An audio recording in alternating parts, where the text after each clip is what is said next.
We've been about this work: diversity, equity, inclusion, belonging, shared through the voices of a white woman and a black man. We bring lived experiences.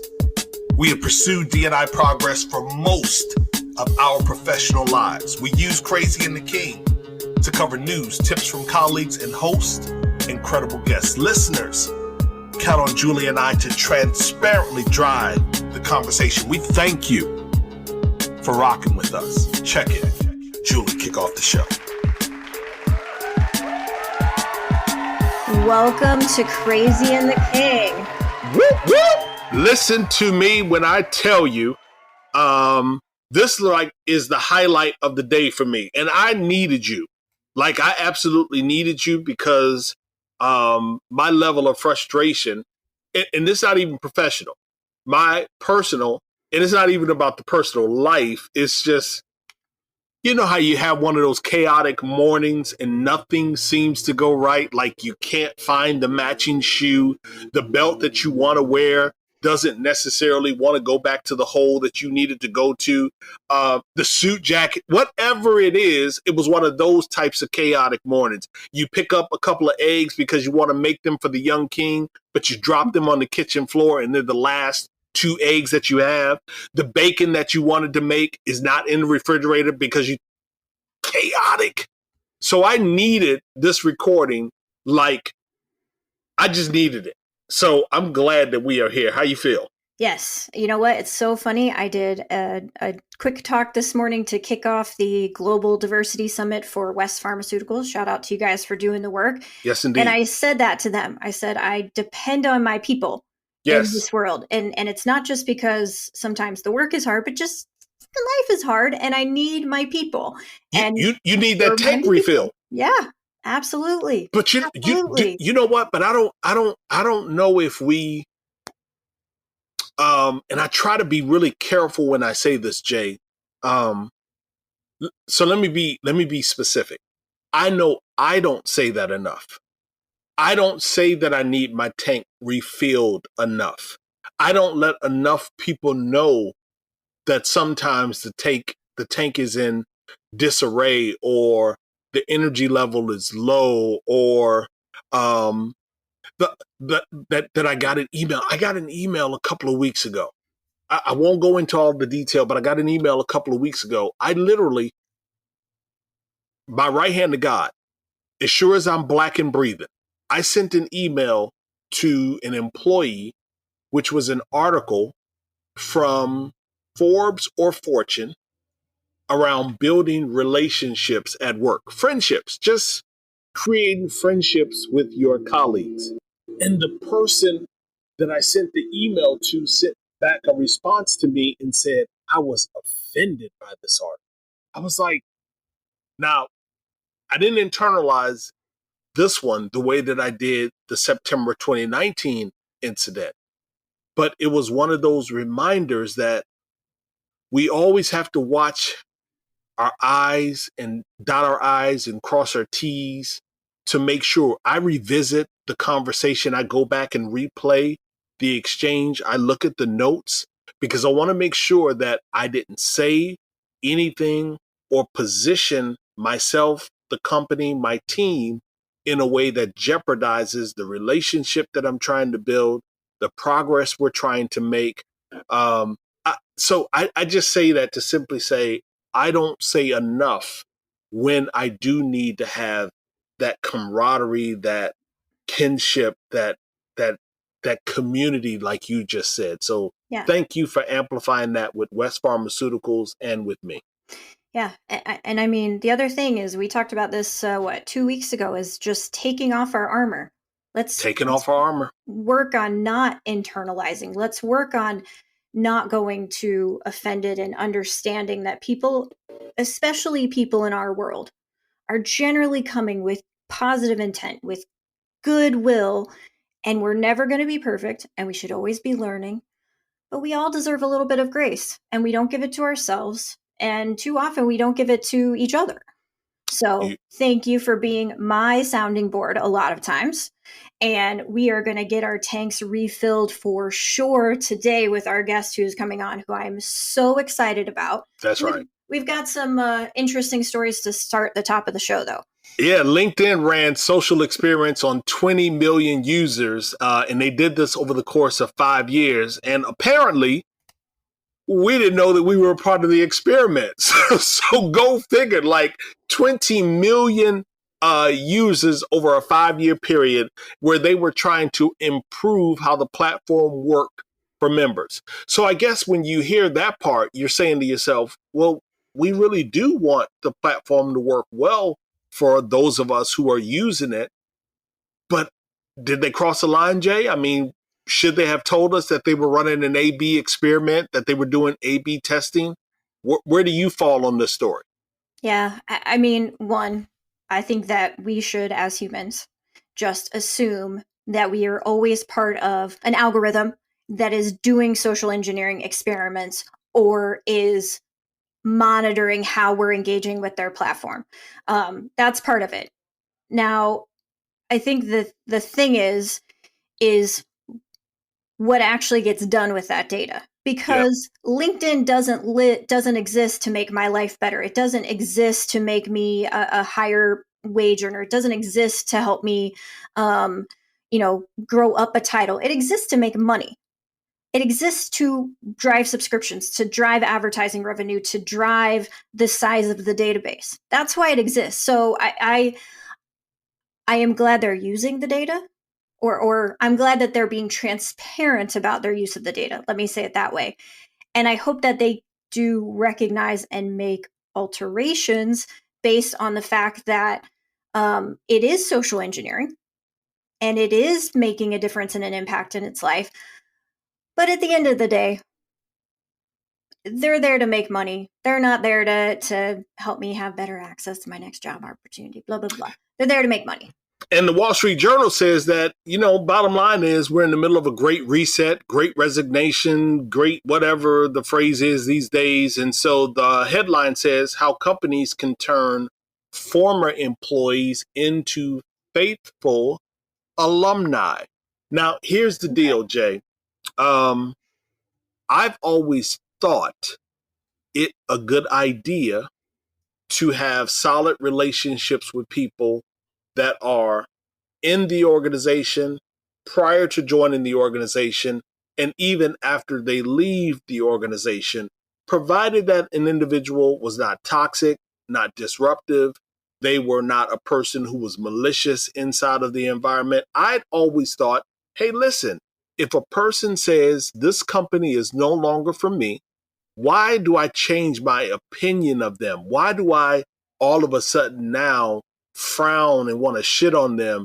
I just think that that's a disingenuous relationship. If you are moving on for the betterment of yourself, your professional career, your ability to take care and care for family, why should I hate on that? And so the Wall Street Journal says, if we treat people right, they might actually be good resources, referral sources, perhaps even return employees in this economy. What say you? Yeah, I couldn't agree more. I think too often as TA and HR and leaders, people leaders, period, we're not focused on the people that we have. We're focused on the people that might come, right? When we're thinking about hiring and building that. And if we spent more time with the people who are in our employ, who are on our teams now, and the way that we treat them, one, we're going to reduce those people walking out the door. But where possible, we're going to have a better relationship with the people who leave because we're not the right fit together anymore. And I think that's critically important. And I'm not trying to sound all high and mighty like, yeah, this is how it's always going to be. Like, we try. When someone leaves Disability Solutions, we say, you know what, you're part of our extended family now. We're going to be your best cheerleaders. We're going to be your biggest supporters as you go on to the next part of your journey, because I'm not the only journey that you have. Does it happen every time? No. And we shock it up and we try to do better the next time. But that should be our mindset as people leaders, is like, how do we grow our brand? We grow it when people leave and they don't hate us. And they don't hate us. That's what we should be working for. That's right. That's right. You found an interesting story, and this is one, I'm going to let you set it up, if you will. It's a quick mention because we will get to our guests, but I didn't want to not give it the due and the presence that it deserved. It's about Iranian women fighting for their lives. Yeah, so we have a global audience here at Crazy and the King, and even with our U.S. centric audience, we need to always be thinking about the battles that others are having outside of the US, right? We've spent a lot of time this year talking about Roe, about Dobbs, about the things that American women are going through. And I just want to make sure that we are also talking about today the things that Iranian women are going through. So the death of a 22-year-old woman earlier this year who was in custody of Iran's morality police was accused of not properly wearing her hijab, so covering her hair. And so she was detained and taken to a re-education center.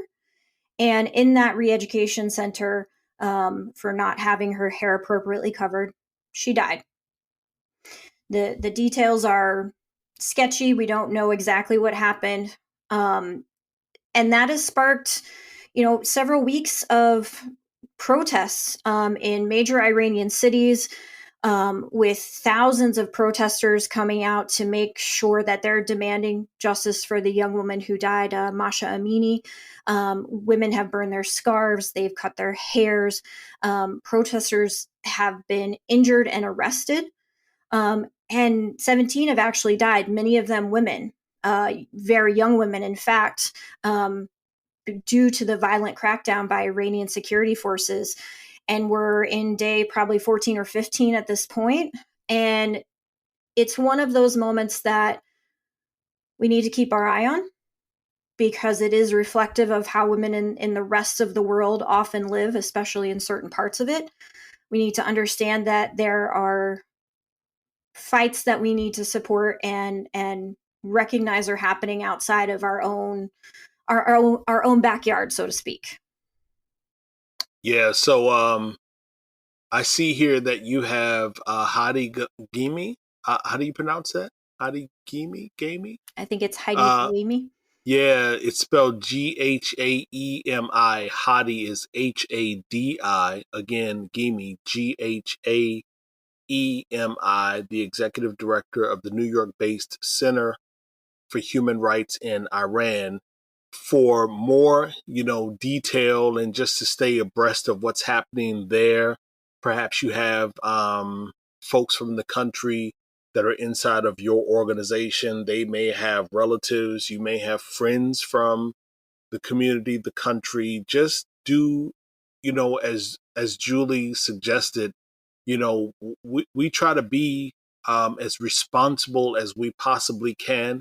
We every once in a while recognize that we need to kind of prick our global conscious more in the terms of the programming, which is in part why I so appreciated Julie inserting this story, because it had not made my radar. Like, I scrolled through probably 20 different news feeds, newsletters, and resources to find articles and things for us to talk about on Crazy and the King. And admittedly, not on one of them did I see this particular story. So I appreciate, what it is that you put forth. Real quick, I just want to mention that Lars Schmidt from Amplify Talent, he sat down with two folks from Credit Karma. He talked to Colleen McCreary and Ashley Anderson to discuss alternatives to layoffs. So in addition to the great story over from the Wall Street Journal, perhaps listening to their comments in the interview that Lars did with the both of them. Again, you can find it at Amplify Talent. I believe it's amplifytalent.com. There may be some additional ideas for you. And finally, last week, Julie Sweet, the CEO of Accenture, she made zero apologies for the company's focus on ESG. She was actually asked at an event if she was a woke CEO, and her response was killer. Here's what she said. I'm a CEO who understands what brings value. You cannot look at Accenture and our success since 2013 without understanding that when we made a commitment to double down on diversity and have a 50-50 gender split by 2025 and our commitment to DEI, that is completely intertwined with our success as a company. Sustainability matters to our employees from a recruiting standpoint. It matters to our clients. It's part of our regulatory landscape, and it matters to consumers. That's not changing because of what politicians want to call it. Listen to me. When I tell you Julie Sweet hit it, she hit it. After the break, we talk with someone else who is just as unapologetic, born in Boston to a single mom, and co-CEO of an organization with 3 pressing issues to push them into 2023. We'll be right back. Today's job seekers are experiencing a labor market unlike any other in history. Priorities, expectations have drastically shifted over the past year as the motivations of the modern workforce continue to dominate the hiring landscape. With millions of available jobs and talent seeking roles that better align with our own personal requirements, today's job seekers are leveraging their upper hand to secure new jobs, higher wages, and better benefits. Workers are making it clear they want more from employers, and they feel empowered to ask for it. The 2022 Job Seeker Nation report seeks to help recruiters and employers understand how to adapt to our current reality of talent acquisition and remain competitive in today's labor market. Download now at jobvite.com/CATK. So in a flash, more than 80% of workers say they'd go back into the office for social connections with coworkers, and many indicate they would commute more often to see work friends, according to data from the Microsoft Work Trend Index. And speaking of socializing or playing games per se, the world's largest game of red light, green light recently took place at the University of California at Irvine, with 1,400 plus students taking part. Wow. Now, can you believe that some retailers are already marketing aggressively Black Friday? Similarly, Amazon will host a second Prime Day-like event in October. That actually should have read Prime Day-like event in mid-October. Apparently, Google has had a few heated internal meetings as of late. Check on your colleagues and your friends when you have a moment. Ain't all googly over in them parts. And South Korean authorities said Interpol is seeking the arrest of Terraform Labs co-founder Do Kwon on charges related to a $60 billion collapse of 2 cryptocurrencies. Russian President Putin granted citizenship to Edward Snowden, and Brittany Griner is still in the hole. SiriusXM has suspended Brett Favre's radio show amid a growing scandal over welfare spending in Mississippi that has ensnared the former NFL quarterback. And if it matters, Riri, we call her Rihanna, Riri will be heading the halftime show. Shout out to Chris Fields. Chris Fields used to love him some Rihanna. Let's keep talking. Oh, you just made my heart just soft. I'm so glad you said that about Chris. Still miss his voice in our world every day. Rest in peace. Today, though, we have an amazing voice. We're going to be talking walk the walk today with our guest, Tariq Meyers, who is the co-CEO of Untapped. And we invited him to join us, A, because he's fucking awesome. 2, because we've been talking about doing it for like 2 years. That's right. And 3, we want to have an opportunity to hear from a person that has navigated through a personal phase of growth. Welcome to Crazy and the King.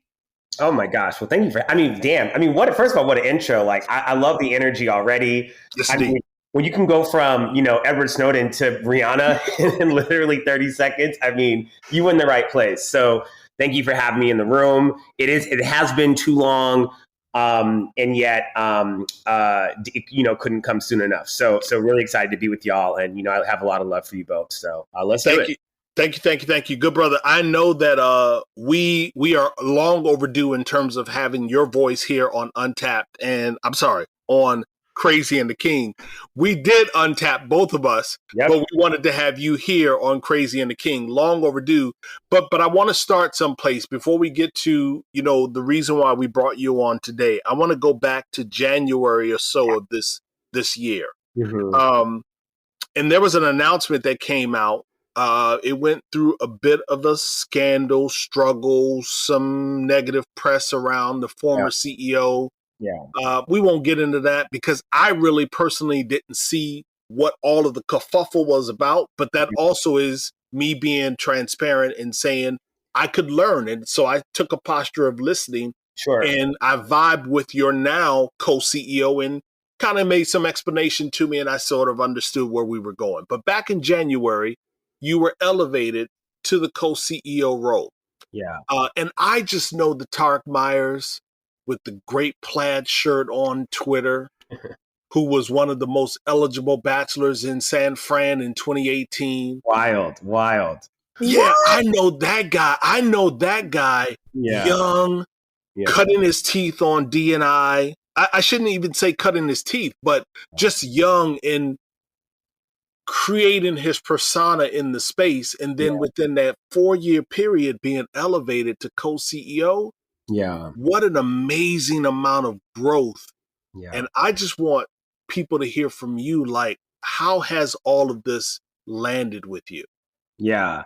No, I first of all, you always show me some love and you always know that I stand on your shoulders. So I appreciate that deeply. It's been a journey, And I think the beautiful part right now that we find ourselves in, Torn and Julie, is that if you asked me, back in 2014 when I first broke into tech, right? Or, when I was the first head of D&I, and you said, name, right, some of the other Black, co-CEOs or other men and women or non-binary people of color who kind of occupy this seat. I really couldn't name too many, right, outside of maybe even the Fortune 5. And so while it's been an incredible journey, I also know that, years later, I'm no longer, right, the exception, but I'm slowly becoming the norm, right, where we're starting to see the opportunity landscape shape in such a way that more people who look like me, more young kids from Boston who grew up with a single mom, who had dreams of owning something are actually able to do so now. And so that experience is not lost on me, right? Personally, though, my journey is that the definition of success is like it's expanded, right? Whereas, there was a time when, because I maybe didn't go to that top 14 school or may not have had the same pedigree or networks as someone else, I wouldn't even be given a seat right at the table. And in this way, not only have I earned this seat at the table, but I took this seat at the table. And so the TLDR, the long story short, is it's been a journey. It's been one that's been deep. It's been one that's been tough, right? But I'm standing, as I chatted with you the other day, I'm standing in my power, right? In this role, in this truth, knowing that it's not just my professional experience, right, that gives me the confidence, the capability, and the credibility to do this work, but it's my lived experience, right? As a brother who's moved through this world, simply being him, that gives me a perspective that I don't think anyone else can bring to the table. And so that confidence is something that I'm really leaning into.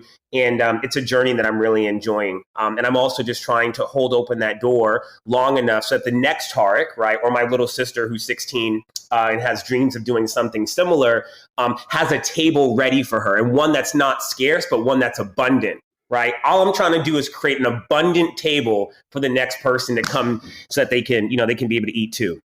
And how do you manage that? What I imagine is a lot of pressure you put on yourself. Yeah. To be, to be the next shoulders that gets stood on.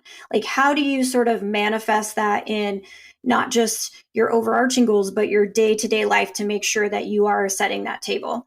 Yeah, I'm really I'm just feeling so grounded these days, and I love the question. Julie, you and I talked a lot about mental health, and I'll be honest, walking into this role, I knew that I had to really make sure that my mind was in a good place, because I was coming against a lot, right? I was coming up against a bit of imposter syndrome, right? Like, in the initial phases of this role, as one of the few Black men and frankly, the only Black man who's a senior leader at the organization right now, right? What burden, an opportunity and blessing that placed on my shoulders. Engaging with investors and board members who frankly don't really engage other Black men, either frankly, personally or professionally. And how do I make sure that I'm approaching those conversations in a way where I can be heard, right? And kind of push past some of the microaggressions that I may hear or experience in order to stand in service of the business and of this broader mission, right? AKA, my personal feelings are what they are. Your microaggressions really ain't tripping me out pretty much at all. I have a broader purpose, and my purpose is to advance this mission that is equity, right? And that's why we do what we do. I started reading more, right? And I found this escape in reading, right? Where I started reading a lot about love, right? I've been reading a lot of bell hooks, right? And how, my favorite line from bell hooks is that oftentimes men, choose power over love. Right. And it's not just romantic love. I've been leaning into Baldwin, right? If I love you, right, then I have to make you aware of the things that you cannot see. I've been reading The Course in Miracles, right? This idea that you have to be, full, your cup has to be full. And what's in my cup stays in my cup, right? But what overfloweth is yours. And so I've just been reading a lot, and it's been keeping me really grounded because I'm a Jesuit educated young man, right? I went to one of the best Jesuit, all boys high school. My mom worked 2 jobs to be able to send me there in Boston. And there's this concept listen, the Jesuits are very complicated. I remember my brother, complicated history. But one of the things that I appreciate about the Jesuits is this idea of 2 things. One, it's cura personalis, right? It's this idea, Latin for care of the whole person. And so I grew from a time, and Torin can tell you this, where my work identity was my identity. I had such a connection to it that if something went bad at work or wrong at work, I was deeply hurt, right? I was deeply upset. I was affected. And so I started to realize in the spirit of cura personalis that I am more than what I can do, right? I'm more than what I've been. I'm more than where I'm going, right? I'm more than what I'm getting paid to do. So I've been learning to take care of my whole person, just like most, gained some weight in the pandemic, right? And so I've been working to be more healthy, drink my green juice, express gratitudes, things that I'm grateful for. And then there's this other concept in Jesuit spirituality called agapic love, right? And that I can just love you simply by being a child of the Creator. And so I say all those things to say that I'm learning to love myself in a special way, keeping my mental health top of mind. I'm learning to love my body, my spirituality, my sexuality, my professional identity, my flaws, all that in a deeper way. And it's actually enabled me to love on others in this unconditional way as well.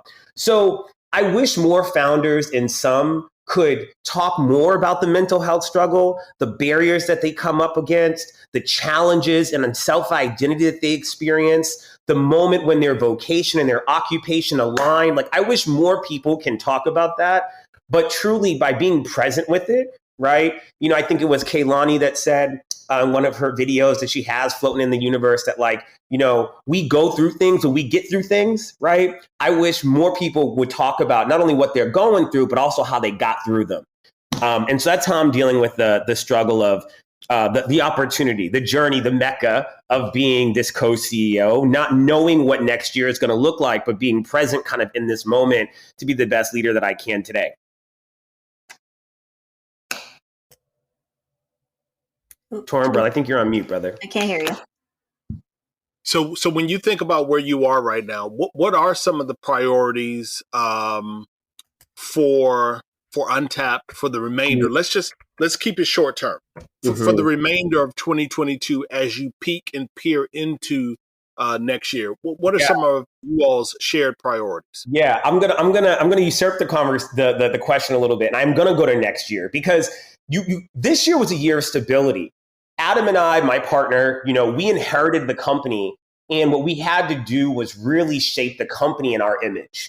And that was an organization that was focused on people outcomes, right? Culture was no longer, as you know, Torin and Julie, that thing that hung on the wall, right? But in the distributed world, culture was about what outcomes do we want for our people. We had to spend this year defining how we do the work. So we published this doc internally. We expect to publish it externally. So you're the first to actually hear about this in the external world, but it's called our Playing to Win doc. And it's basically these, 9 tenets, these 9 cultural tenets of like, this is how we do the work. If our values is what we look for in individuals and our outcomes is what we expect from our individuals' experiences, our culture doc is how we do the work. So this year internally was a lot about stability. It also meant that in the product. Torin, you mentioned, and I don't mind talking about it. You talked about the Forbes gate that we talk about internally that happened, kind of at the end of last year, earlier this year, where people rightfully so challenged how could, at that time, an organization led by a white CEO, right, a white cisgendered male CEO that came from privilege, define themselves as an authority on D&I. And, right, wrong, whatever, where you landed, in the conversation, it sparked the right type of dialogue that helped us see ourselves differently. We had a moment where, we had to publicly recognize, and it was a great opportunity to do so, that we know we're not the first to do this work, right? That we know we're entering the arena of advancing diversity, equity, and inclusion long after many have just, exited, long after many had just started.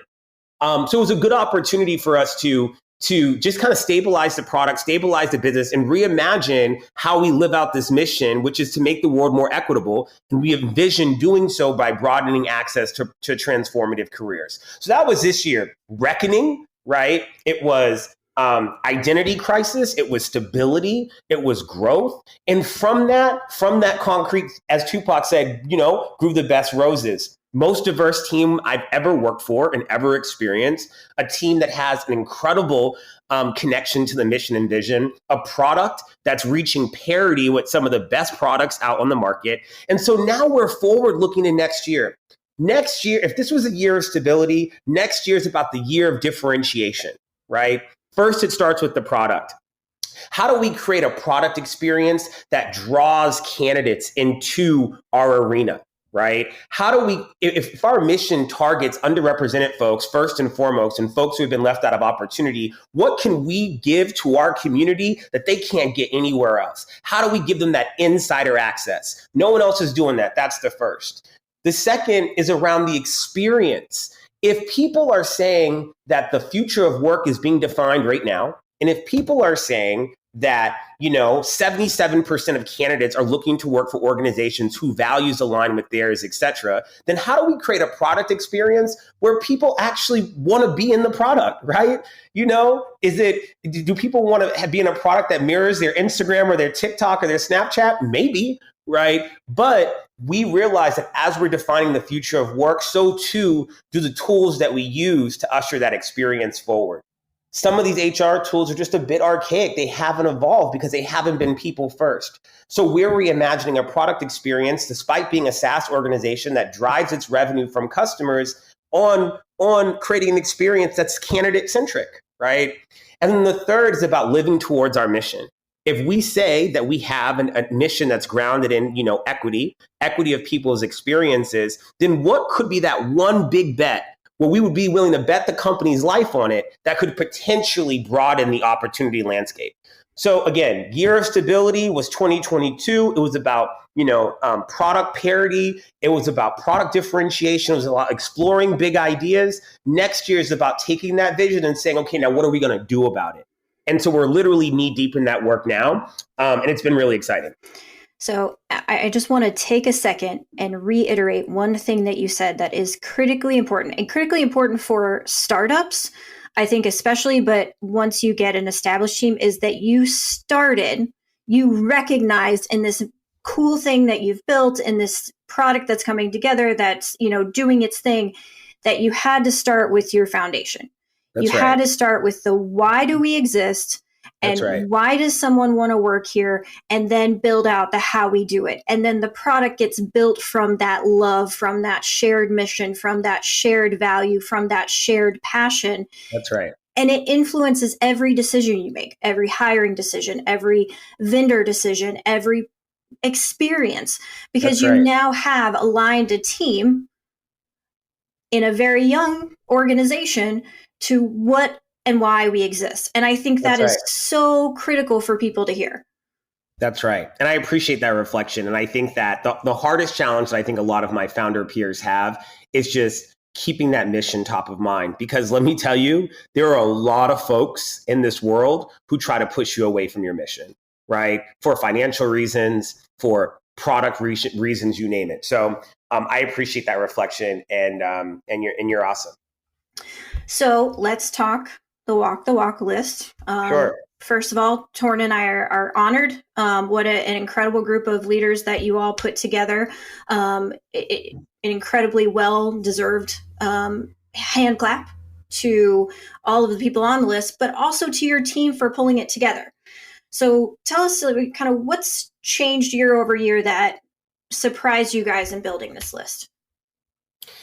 So, I mean, I think this is the first time that we've done it in a way that has felt democratized. And so it really connects to the story that, I shared a bit ago with Forbes. When I was actualizing as a D&I leader, I saw the same folks kind of getting the same awards, doing the same thing. But then when I would be at these conferences, or I'd attend these events, or I'd speak on these panels, I'd see that young junior IC, right, that had just graduated from college, let's say, who built this amazing experience internally and whose experience was completely, hand waved over or unacknowledged.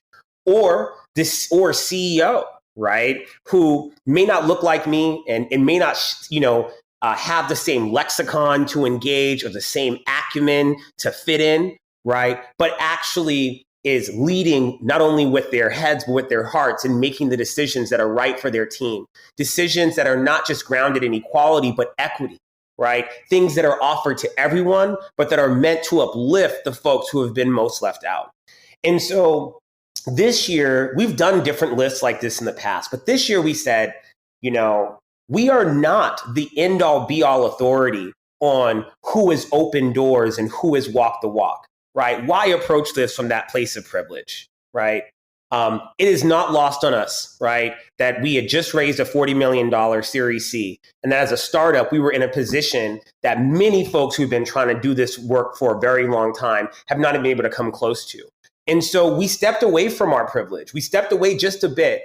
And while we were honored to convene this list, we really wanted people to surface those unsung heroes, right? Those giants who have been moving this work forward, the names who don't always get mentioned, and then still honor, right, our elders who have done this work for a while. And that's why you've seen the list kind of come to fruition in the way that it was. We did an open voting system. We allowed people to nominate folks. We set up some criteria internally. Did this nomination include specific examples? Does this organization, right, align to our values and how we see the world?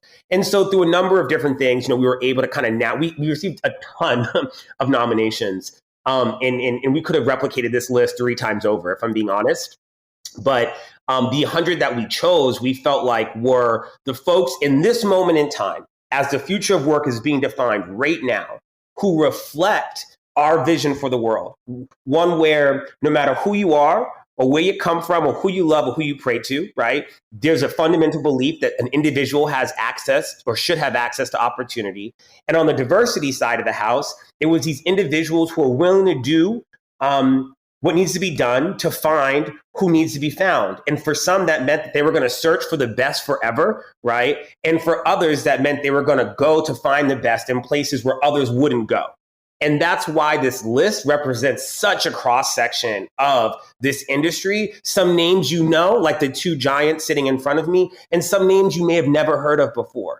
But we believe fundamentally that if we create community with these folks and we solve this problem together, finally solve it together, right, that we will finally move this landscape forward. But we've been doing this work as individuals for too long, and it's time to bring all of this brain trust together to actualize the change we're looking for.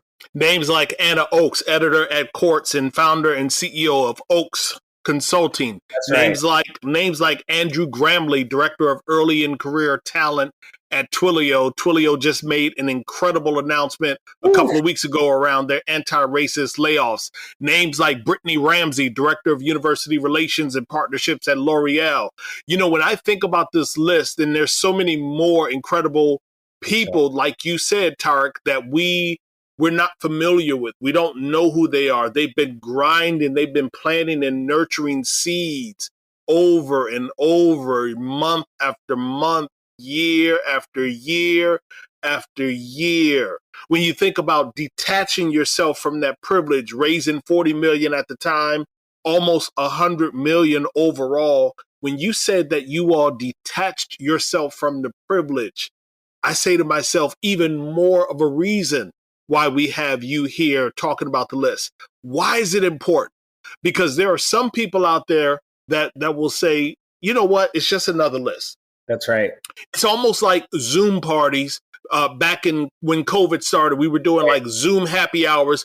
Folks would get all done up with their makeup, go grab their beverage. They'd come with a great spirit and be ready to rock and roll. Now you send out an invite for a Zoom happy hour or a Zoom party. Folks might show up in their pajamas. It's just like, it's a totally different feel now. So why should people be excited about this list? Yeah, I mean, I love the question. It goes back to what I shared before. Like, this is just the beginning. And like, I want you to see this list as like an introduction to our Hall of Fame. And we believe that where these people sit, what they do in terms of their craft, right? And the vision that they have for the world, if we just brought this brain trust together to help shape Untapped, we can finally prove to tech that social entrepreneurship, right? This idea that you can make money and still change the world is possible, that you don't have to forego, right? This idea that the business community can have an impact on its surroundings.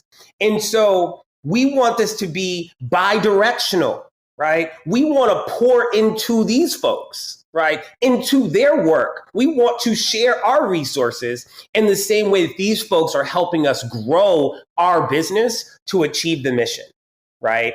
This is not one of those lists where we're just looking for inbound leads. This is not one of those lists where we're just looking for brand equity. This is not one of those lists where we just want a little bit of attention on LinkedIn. Like, this is the squad. This is the brain trust. And then guess what? Next year, you know, some of these names may show up again, and you're going to see some new names. And now we've created this force multiplier effect. We can stop talking about sitting down on a podcast together with, 50 leaders talking about what we've been doing for the last 10 years to move this forward. And we can actually start building. And Untapped is just one of many organizations that has we are resource rich, right? I talked about abundance at the beginning of this conversation. We are no longer fighting for scraps. We are resource rich. So come use our resources. And then the more that you pour into us, the more our business grows. And guess what? Our table just got larger. We are in a pace of abundance. So let's do it. We're not sitting on, why exist? No, we won't say how much runway we have, but we're okay. And why sit with our hands, folded at the table, right? And if we're not going to use those resources to advance what we want to do. So we got it. Let's spend it, and let's spend it together. You'll never get a no from Torin and I on that. But I love the energy, right? We are coming from a place of abundance. We are coming from a place of incredible talent that already exists in our world that can change it, that is changing it. Amen. So let's wrap up with, where can we find the list? And everyone needs to go and connect with all of these individuals on LinkedIn and start to build that network with them. And maybe just a hint or an idea about how to better position ourselves to be a part of that walk the walk in 2023 as maybe young DEIB professionals. Yeah, so you can find the list at www.untapped.io/top-leaders. If you just Google simply untapped.io top leaders, it'll show up. We're all over LinkedIn. I would just say this. When I was growing my D&I career, and I was early in my career, folks told me it was too late. Folks told me that the ship has sailed. Folks told me that folks weren't going to lean into this D&I idea. And that was a time when D&I roles were more of the exception than the norm, right? Now look where we are now, right? D&I jobs grew 70% in the last 2 years. So don't believe the hype. And so the pandemic devastated communities. It devastated our world. But I don't want to call it the great reshuffle. I don't want to call it the great resignation. I want to call it the great reset. And so if you are a D&I leader right now, and you're looking at the landscape and you're trying to figure out, what can I do, right, to impact equity in the workplace? What could I do to move this industry forward? First, reach out to Untapped. And second, recognize that there is no idea too small, because the future of work is being defined right now. Exercise your creativity, lean into your lived experience, speak up, push, be resilient. And I promise you, 4 years later, you may be the CEO of your own organization as well. And where can folks find you, Tariq? I'm really easy to find. I'm Tariq Meyers on LinkedIn. I'm one of the very few, and I have a really beautiful headshot, so you can't miss me. So Tariq Meyers, I'm on LinkedIn, at Untapped. You can also follow me on Instagram if you want a little peek into my personal life. That's at TriqRiq, TRIQ.RIQ on Instagram. But I'd love to connect with anyone and everyone who wants to chat, and would happy to host anyone on our podcast guest. As a podcast guest on the Untapped podcast, which you can find wherever you find your local podcast.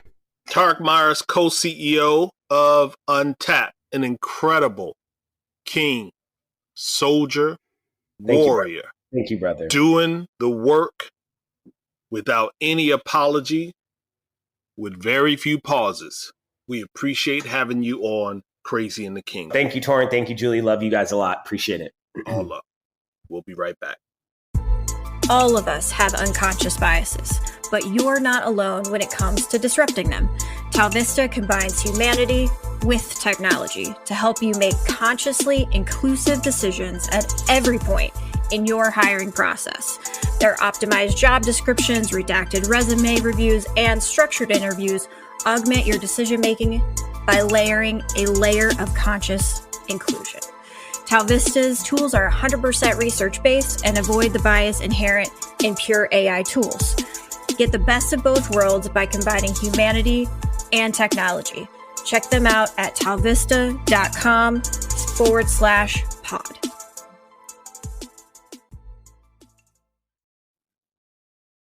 Her Voice segment is where we amplify women making moves. In Her Voice, I really fundamentally believe that at some point it would stop, says Griffiths. That was the biggest disappointment, that there are these systemic barriers and issues that exist, and it actually doesn't matter how well you're doing. They're going to continue to be present. That would be Joanna Griffiths, founder and CEO of the Canadian intimates brand Nick's Wear. Then we have Dara Tazadair, who leaves Peloton to join Autodesk as CMO. Tazadair will be responsible for Autodesk's marketing strategy globally and oversee the company's worldwide marketing, brand, and communications, global demand generation, and education business teams. Delta Sustainability Chief Pamela Fletcher. She joined the company last autumn, and she has been tasked with helping the airline hit net zero emissions by 2050. Her focus is on exploring new paths for sustainable jet fuel and sourcing more fuel-efficient engines. Love Delta. And finally, we have Dr. Sigba Gallagher's unusual embrace of social media platforms like TikTok that has made her one of the most visible surgeons in her field. But that's not why we included her this week. We included her because in her office is a poster that reads, "Science is real, Black Lives Matter, no human is illegal, love is love, women's rights are human rights, kindness is everything." And that's that. That about does it. No quick mentions, but for Disability Twitter, where we are working extremely hard to keep a community on your radar that is often all too absent, this particular person, Loving Lewis X on Twitter, again, Loving Lewis, Lewis, X on Twitter is asking for help. She's blind. Here's her tweet. She says, please retweet. I'm trying this uni thing out again soon. I'm blind. Does anyone have any tips to make life easier in terms of accessible resources for studying, research, writing essays? Just make academic life easier. Thank you. And then we have Lucy E. Wakefield. They, them are their pronouns. And she tweets at LU Wakefield and says, I miss a lot of stuff being available via Zoom. It made living and working with a disability super accessible. But hey, COVID-19 is over, right? And we probably don't matter anymore. Think about that when you're building culture. And let's rally around this job seeker. Her name is Katie Anderson on Twitter. She's at Cat, that's K-A-T, Anne, A-N-N-E, Anderson, Cat Ann Anderson. She says, Dear Twitter, I am disabled writer and I'm looking for a writing job that I can do remotely. My resume has holes in it. Look through my pinned posts and hashtag WeAreHopkins2, that's T-O-O, to see what I've been through.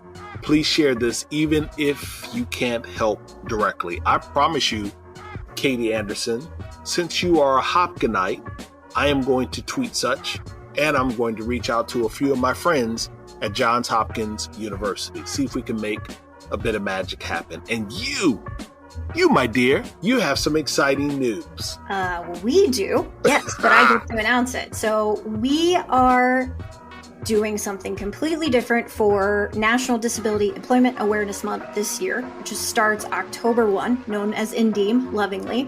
3 out of the 4 weeks of October, we will have a CATK disability takeover.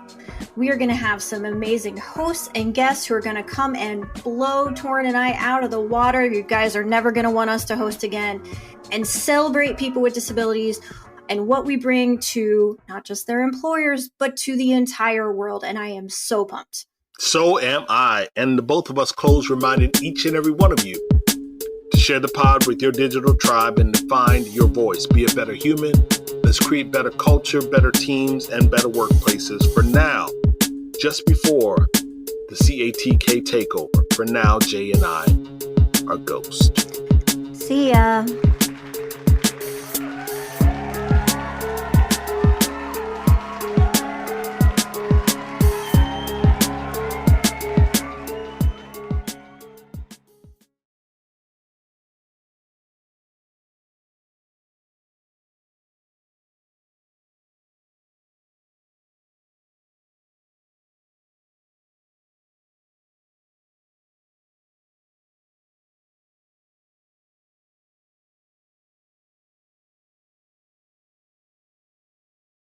Do you love news about LinkedIn, Indeed, Google, and just about every other recruitment tech company out there? Hell yeah. I'm Chad. I'm Cheese. We're the Chad and Cheese Podcast. All the latest recruiting news and insights are on our show. Dripping in snark and attitude. Subscribe today wherever you listen to your podcasts. We out.